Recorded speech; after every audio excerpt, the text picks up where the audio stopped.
बहिनी भैया की अखिया के तारा बाड़ू हो। तू ही दुनिया में सबका से प्यारा बाड़ू हो।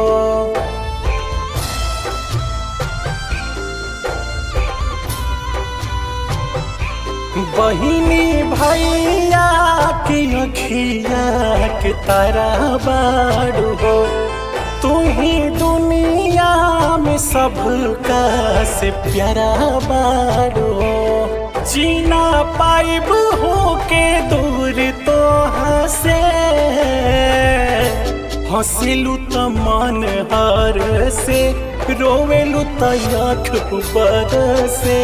हंसिलू त मन हर से, रोवेलू त आँख बरसे।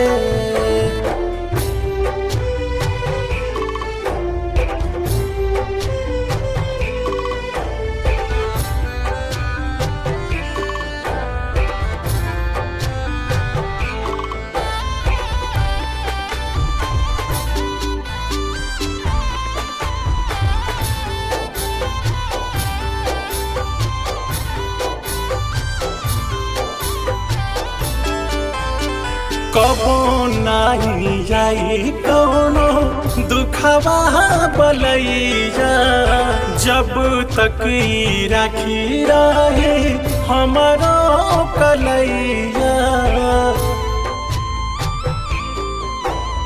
कबो नहीं आई कौनो दुखवा बलैया, जब तक ई राखी रहे हमारो कलैया।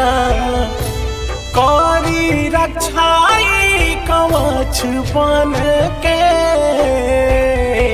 हंसिलू त मन हर से, रोवेलू त आँख बरसे।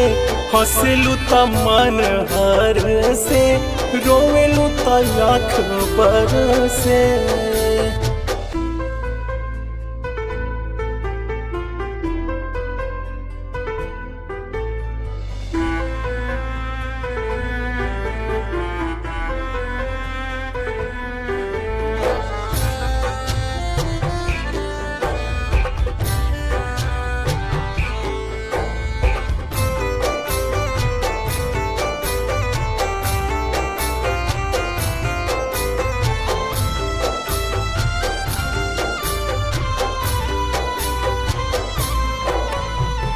भला ही तू जैबू बहिना हमारा से दूर हो।